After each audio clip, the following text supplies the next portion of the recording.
Hi hello welcome back to my channel. ಇವತ್ತು ನೋಡ್ರಿ ನಾವು ಎಲ್ಲಿ ಹೋಗಿದ್ವಿ, ಏನು ಮಾಡಿದ್ವಿ ಎಲ್ಲ ನಿಮ್ಗೆ ಹೇಳ್ತಾನೆ ಬರ್ರಿ. ಇವತ್ತು ಅಖಂಡ ಮಹಾರಾಷ್ಟ್ರದ ಕುಲದೇವ ದಕ್ಕನ ರಾಜ ಜ್ಯೋತಿಬಾ ಅವರ ಈ ಪರ್ವತಕ್ಕೆ ಬಂದ ನೆಲೆಸಿದ್ದು ಹೆಂಗ, ದಕ್ಷಿಣಕ್ಕೆ ಮುಖ ಮಾಡಿ ಇರೋದು ಯಾಕೆ, ಜ್ಯೋತಿಬಾ ಅನ್ನೋ ಹೆಸರು ಹೆಂಗೆ ಬಂತು ಬರ್ರಿ ಹೇಳ್ತಾನೆ. ಎಲ್ಲರಿಗೂ ಕೊಲ್ಲಾಪುರದಿಂದ 17 ಕಿಲೋಮೀಟರ್ದಿಂದ ದೂರ ಇರುವಂತಹ ಜ್ಯೋತಿಬಾಕ ನಿಮ್ಮೆಲ್ಲರಿಗೂ ಸ್ವಾಗತ. ಬರ್ರಿ ಯಾರ್ಯಾರು ಬಂದಿದ್ವಿ, ಹೆಂಗೆ ಬಂದಿದ್ವಿ, ಏನೇನು ಮಾಡಿದ್ವಿ ಎಲ್ಲ ನಿಮ್ಗೆ ಹೇಳ್ತಾನೆ. ಇವ್ರು ನೋಡ್ರಿ ನಮ್ಮ ಯಜಮಾನ್ರ, ಇವ್ರಿಗೆ ನಾ ಪ್ರೀತಿಯಿಂದ ಕರೆಯೋದು ಸುರು ಅಂತ ಹೇಳಿ. ಇವ್ರ ನಮ್ಮ ಯಜಮಾನ್ರ ಬೆಸ್ಟ್ ಫ್ರೆಂಡ್ರ ವೈಫ್ರಿ. ಇವ್ರು ನಮ್ಮ ಮನೆಗೆ ಬಂದಿದ್ದರಿ. ನಮ್ಮ ಮನೆಗೆ ಬಂದಾಗ ನಾವು ಎಲ್ಲರೇ ಹೋಗುನು ಅಂತ ಹೇಳಿ ಪ್ಲ್ಯಾನ್ ಮಾಡಿ ಜ್ಯೋತಿಬಾ ಬಂದಿವ್ರಿ. ನಾವಿರೋದು ಈಗ ಕೊಲ್ಲಾಪುರ ಹತ್ರ ಇರುವಂಥ 17 ಕಿಲೋಮೀಟರ್ದಿಂದ ಜ್ಯೋತಿಬಾ ಐತ್ರಿ. ಇವ್ ನನ್ನ ಮಗ, ಅವ್ರ ಸಣ್ಣ ಮಗಳ, ಇವರೆಲ್ಲರೂ ಕೂಡಿಸಿ ನಾವು ಒಂದೇ ಟ್ರಿಪ್ ಅಂತ ಹೇಳಿ ಜ್ಯೋತಿಬಾಕ್ಕೆ ಬಂದಿದ್ದೀವ್ರಿ. ಏನೇನು ಮಾಡಿದೀವು ಎಲ್ಲ ನಿಮ್ಗೆ ಹೇಳ್ತಾನೆ ನೋಡ್ರಿ. ಈಗ ಜ್ಯೋತಿಬಾ ಒಳಗೆ ಎಂಟ್ರೆನ್ಸ್ ಆದೀವ್ರಿ. ಎಂಟ್ರೆನ್ಸ್ ಆಗಿ ಇಲ್ಲಿ ಕಟ್ಟಿ ಅದಾವ್ರಿ. ಕಟ್ಟಿ ಇಳ್ಕೊಂಡು ಕೆಳಗಡೆ ದೇವ್ರಿಗೆ ಹೋಗ್ಬೇಕಾಗ್ತೈತ್ರಿ. ನನ್ನ ಮಗನ ಕರ್ಕೊಂಡು ಬಂದಿದ್ದೀವ್ರಿ. ಮತ್ತು ಇನ್ನೂ ಇಬ್ಬರು ಫ್ರೆಂಡ್ಸ ಬಂದಿದ್ದಾರಿ. ಎಲ್ಲರೂ ಕೂಡಿ ಕಟ್ಟಿ ಇಳ್ಕೊಂತ ದೇವರಿಗೆ ಹೊಂಟೀವಿ ನೋಡ್ರಿ. ಇಲ್ಲೆಲ್ಲ ಆಜು ಬಾಜು ಎಲ್ಲ ಅಂಗಡಿಗಳು ಅದಾವ್ರಿ. ತಿನೇಸ ಮತ್ತು ಹುಡುಗರ ಸಾಮಗ್ರಿ ಎಲ್ಲ ಅದಾವ ನೋಡ್ರಿ.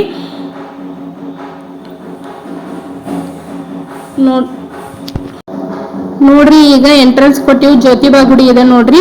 ಇದ್ರ ಸ್ಟೋರಿ ನಾ ಹೇಳ್ತೇನ್ರಿ.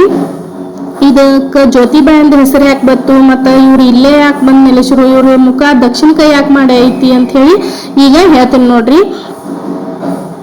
ಇಲ್ಲಿ ಸಾವಿರಾರು ವರ್ಷಗಳ ಹಿಂದೆ ರತ್ನಾಸುರ ಎನ್ನುವ ಮಹಾದೇವ ವಿಷ್ಣುವನ್ನ ತಪಸ್ಸು ಮಾಡಿ ಅನೇಕ ವರಗಳನ್ನು ಪಡೆದುಕೊಂಡಿದ್ದ. ಆದ್ರೆ ಕೊಲ್ಲಾಪುರ ಎಂಬ ಸುತ್ತಲಿನ ಜನರಿಗೆ ಬಹಳ ಕಿರುಕುಳ ನೀಡಾಕತ್ತಿದಂತ್ರಿ. ಅವಾಗ ಕೊಲ್ಲಾಪುರಿನ ಅಂಬಾಬಾಯಿ ಏನದಾವಲ್ರಿ, ತ್ರಿಮೂರ್ತಿಗಳಿಗೆ ಆ ರಾಕ್ಷಸನನ್ನು ವಧೆ ಮಾಡುವಂತೆ ಪ್ರಾರ್ಥಿಸ್ತಾನ. ಆಗ ಬ್ರಹ್ಮ ವಿಷ್ಣು ಮಹೇಶ್ವರ ಸೇರಿ ಒಂದೇ ಅವತಾರ ತಾಳಿ ಪಾವಗಡ ಋಷಿಯ ಹೆಂಡತಿಯ ವಿಮಲಾಂಬುಜಳ ಕೈ ಒಳಗ ಜ್ಯೋತಿಯ ರೂಪ ಒಳಗೆ 8 ವರ್ಷದ ಬಾಲಕನಾಗಿ ಜನ್ಮ ತಾತಾರ. ಹಂಗಾಗಿ ಅವರ ಹೆಸರ ಜ್ಯೋತಿಬಾ ಎಂದ ಕರೀತಾರ ನೋಡ್ರಿ. ಜ್ಯೋತಿಬಾ ಕೊಲ್ಲಾಪುರಕ್ಕೆ ಬಂದು ರತ್ನಾಸುರ ಎಂಬ ಮಹಾಭಯಂಕರ ರಾಕ್ಷಸನನ್ನು ಸಂಹಾರ ಮಾಡಿ ಹಿಂತಿರುಗುತ್ತಿರುವಾಗ ಮಹಾಲಕ್ಷ್ಮೀ ದೇವಿಯು ನನ್ನ ದಕ್ಷಿಣೆಗಾಗಿ ಇಲ್ಲೇ ನೆಲೆಸು ಅಂದಾಗ ಅವರು ಆಗ ಆಕೆಯ ಕಡೆ ಮುಖ ಮಾಡಿ ದಕ್ಷಿಣ ದಿಕ್ಕಿಗೆ ಮುಖ ಮಾಡಿ ನೆಲೆಸ್ತಾರೆ. ಜ್ಯೋತಿಬಾ ವಧೆ ಮಾಡಿ ರಾಕ್ಷಾಸುರದಿಂದ ಈ ಪರ್ವತಕ್ಕೆ ವಾಡಿ ರತ್ನಾಗಿರಿ ಎಂದು ಹೆಸರು ಬಂತು. ಈ ದೇವಸ್ಥಾನವು ಯಾವುದೇ ಕಂಬವಿಲ್ಲದೆ ನಿಂತಿರುವುದು ಒಂದು ಆಶ್ಚರ್ಯ. ಪ್ರತಿ ವರ್ಷವೂ ಚೈತ್ರ ಪೂರ್ಣಿಮಾದೆಂದು ಏಪ್ರಿಲ್ ತಿಂಗಳ ಒಳಗ ದೊಡ್ಡ ಜಾತ್ರೆ ನಡೀತೈತಿ. ಆ ಜಾತ್ರೆಯ ಸಂದರ್ಭದೊಳಗ ಇಡೀ ಪರ್ವತವು ಗುಲಾಲ ಕೊಬ್ಬರಿ ಹಂಗ ಜ್ಯೋತಿಬಾ ನಾವರ ಛಾಂಗ್ ಬೋಲೋ, ಜ್ಯೋತಿಬಾ ನಾವರ ಛಾಂಗ್ ಬೋಲೋ ಎಂದು ಪ್ರತಿಧ್ವನಿ ಸ್ಥೈತಿ. ಆಮೇಲೆ ಆ ದಿನ ಒಳಗ ಯಾವ ಜಾತ್ರೆ ನಡೀತೈತಲ್ರಿ, ಆ 3 ದಿನದೊಳಗನ ಇಲ್ಲಿ ಮಳೆ ಆಗ್ತೈತೆ ಅಂತ ಹೇಳಿ ಇಲ್ಲಿ ಜನರ ನಂಬಿಕೆ. ಆ ನಂಬಿಕೆ ನಾವು ಇಲ್ಲಿ ಕೊಲ್ಲಾಪುರ ಒಳಗೆ ನಿಂತು 5 ವರ್ಷ ಆಗೈತ್ರಿ. 5 ವರ್ಷ ಒಳಗೆ ನಾವು ಕಣ್ಣಾರೆ ನೋಡ್ರಿ. ಇನ್ನು ಮಳೆ ಅಂತೂ ಆಗೇ ಆಗ್ತೈತಿ. ಗುಲಾಲೆಲ್ಲ ಈ ಮಂದಿರೊಳಗೆ ತೊಳ್ಕೊಂಡ ಹೋಗ್ತೈತ್ರಿ. ಇದೇ ರೀತಿ ಇನ್ನು ಮುಂದೆ ಮತ್ತೊಂದು ಯಾವುದಾರೆ ಮಂದಿರಕ್ಕೆ ಹೋಗಿ ಅಥವಾ ಮತ್ತು ಯಾವುದಾರೆ ವಿಡಿಯೋ ನಾನು ನಿಮಗೆ ಮತ್ತೊಂದು ಇದ್ರ ವ್ಲಾಗ್ ಒಳಗೆ ತೋರಿಸ್ತೇನೆ ರೀ. ನಾವಂತೂ ಫುಲ್ ಎಂಜಾಯ್ ಮಾಡಿದ್ವಿ. ನಮ್ಮ ಮನೆಯವ್ರ ಫ್ರೆಂಡ್ಸ ನಾವು ಎಲ್ಲ ಕೂಡಿ ಜ್ಯೋತಿಬಾಕ ಮತ್ತು ಮಹಾಲಕ್ಷ್ಮಿಗೆ ಹೋಗಿದ್ದೀವಿ ರೀ. ಮಹಾಲಕ್ಷ್ಮಿದ ಮತ್ತೊಂದು ಸಲ ವಿಡಿಯೋ ಮಾಡ್ತಾನು. ಈ ಸಲ ಏನು ವಿಡಿಯೋ ಮಾಡೋಕ್ಕಾಗಲಿಲ್ಲ. ಮತ್ತು ಜ್ಯೋತಿಬಾದಂತರೂ ನಿಮಗೆ ತೋರಿಸೀನಿ. ಇಲ್ಲಿದೆ ಯಾವ್ಯಾವ ಸ್ಟೋರಿ ಐತಿ ನನಗೆ ಗೊತ್ತಿದ್ದ ಪ್ರಕಾರ, ನಾ ತಿಳ್ಕೊಂಡಿದ್ದ ಪ್ರಕಾರ ನಿಮಗೆ ಹೇಳೇನಿ ರೀ. ನೋಡ್ರಿ ಇಲ್ಲಿ ಕಂಬ ಇಲ್ದನೇ ಈ ಗುಡಿ ಕಟ್ಟಾರ. ಮತ್ತು ಈ ಗುಡಿ ಪೂರಾ ಗುಡ್ಡದ ಮ್ಯಾಗ ಐತ್ರಿ. ಕೊಲ್ಲಾಪುರಕ್ಕೆ 17 ಕಿಲೋಮೀಟ್ರ್ ಐತಿ. ಎಲ್ಲರೂ ಬರ್ರಿ, ಮಸ್ತ್ ಅಂದ್ರೆ ಮಸ್ತ್ ಎಂಜಾಯ್ ಮಾಡ್ಬೋದು. ನಾವಂತರೂ ಫುಲ್ ಎಂಜಾಯ್ ಮಾಡಿದ್ವಿ ನೋಡ್ರಿ. ಎಲ್ಲರೂ ನಾವು ರವಿವಾರ ಬಂದಿದ್ದೀವಿ ರೀ. ಆ ಕಾರಣಕ್ಕಾಗಿ ಒಳಗೆ ದರ್ಶನಕ್ಕೆ ಹೋಗಲಿಲ್ಲ. ಇಲ್ಲೇ ಮೂಕ ದರ್ಶನ ಮಾಡ್ಕೊಂಬಂದೀವಿ ರೀ. ಎಲ್ಲ ಭಾಳ ಅಂದ್ರೆ ಭಾಳ ಗರ್ದಿ ಐತ್ರಿ.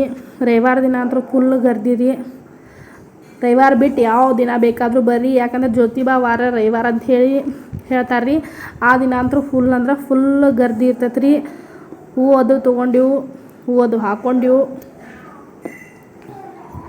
ಎಲ್ಲರೂ ಸೇರಿ ಎಂಜಾಯ್ ಮಾಡಿದೀವಿ ರೀ. ಆದರೆ ಭಾಳ ಗರ್ದಿ ಇದ್ದ ಕಾರಣಕ್ಕೆ ಸ್ವಲ್ಪ ದೇವ್ರ ಒಳಗೆ ದರ್ಶನ ಮಾಡೋಕ್ಕಾಗಲಿಲ್ಲ. ಇಲ್ಲೇ ಮೂಗು ದರ್ಶನ ಮಾಡ್ಕೊಂಡು ಈಗ ನಾವು ಎಲ್ಲರೂ ಸೇರಿ ಹೊಂಟೀವಿ ನೋಡ್ರಿ.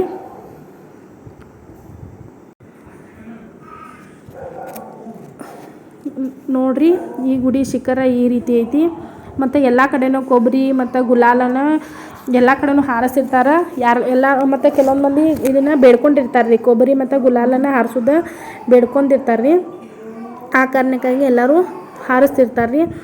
ನೋಡ್ರಿ ಈ ರೀತಿ ದೂರಿಂದ ಗುಡಿ ಈ ರೀತಿಯಾಗಿ ಕಾಣ್ತೈತಿ. ಇದು ಮತ್ತು ಮಹಾರಾಷ್ಟ್ರದ ಎಲ್ಲ ಮರಾಠ ಜನರು ಏನು ಇದಾರಲ್ರಿ ಅವರ ಮನೆದೇವ್ರು ಅಂತಾರೆ ರೀ. ಮಹಾರಾಷ್ಟ್ರದ ಅಲ್ಲ, ನಮ್ಮ ಕರ್ನಾಟಕ ಒಳಗೂ ಯಾರು ಮರಾಠ ಜನ ಇರ್ತಾರಲ್ರಿ ಅವರ ಮನೆದೇವ್ರು ಇರ್ತಾರೆ. ಮತ್ತು ಇಲ್ಲಿ ನೋಡ್ರಿ ಒಂದು ವಿಶೇಷತೆ ಏನೈತೆ ಅಂತಂದ್ರೆ ಇಲ್ಲಿ ಆಕಳೈತಿ. ಆಕಳಿಗೆ ಕೈ ಮಾಡಿದ್ರಂತ ನೀರು ಅಂದ್ರೆ ತೀರ್ಥದ ರೂಪವಾಗಿ ನೀರು ಕೊಡ್ತೈತೆ ರೀ. ಇದಂತೂ ನನಗೆ ಭಾಳ ಬೆಸ್ಟ್ ಅನ್ನಿಸ್ತು ರೀ. ಬರೀ ಹಿಂಗೆ ಕೈ ಹಿಡಿದ್ವಿ ಅಂದರೆ ಅದು ತನ್ನಿಂದ ತಾನೇ ನೀರು ಪ್ರಸಾದವಾಗಿ ತೀರ್ಥದ ರೂಪವಾಗಿ ಕೊಡ್ತೈತಿ. ನೋಡ್ರಿ ನಮಗಂತೂ ಆ ಕಟ್ಟಿ ಹತ್ತಿ ಬರಬೇಕಾದ್ರೆ ರಗಡಾಗಿತ್ತು ರೀ. ನನ್ನ ಮಗನ ತೊಗೊಂಡು ಬಂದೇನಿ ರೀ, ಅದ ಇಲ್ಲೇ ಎತ್ಕೊಂಡೇನಿ. ನೋಡ್ರಿ ಇದು ಹೊರಗಿನ ಸೈಡ. ಜ್ಯೋತಿಬಾ ಮುಗಿಸ್ಕೊಂಡ ಬರುವಾಗ ಅಲ್ಲಿ ಫೋಟೋ ಪಾಯಿಂಟ್ ಇದ್ದವು ರೀ. ಬಂದು ಇಡೀ ಪೂರ ಏನು ಕೊಲ್ಲಾಪುರ ಐತಲ್ಲ ಅದು ಸ್ವಲ್ಪ ಮ್ಯಾಗ ಗುಡ್ಡದ ಮ್ಯಾಗ ನಿಂತೀವಂದ್ರೆ ಎಲ್ಲ ಕಾಣ್ತೈತಿ. ಇಲ್ಲಂತರೂ ಇಷ್ಟು ಚಂದ ಐತಲ್ರಿ, ನೋಡ್ದಕ್ಕೆ ಸ್ವರ್ಗನ ಇಲ್ಲೇ ಬಂದೈತೇನೋ ಅನ್ನುವ ರೀತಿಯಾಗಿ ಐತಿ. ಎಲ್ಲರೂ ಸೇರಿ ಫುಲ್ ಎಂಜಾಯ್ ಮಾಡಿದೀವಿ ರೀ. ಫೋಟೋ ತಗೊಂಡಿವಿ, ವಿಡಿಯೋ ಮಾಡ್ಕೊಂಡಿವಿ. ನೋಡ್ರಿ ಎಲ್ಲರೂ ಬರ್ಬೋದು ರೀ ಈ ಪ್ಲೇಸಿಗೆ.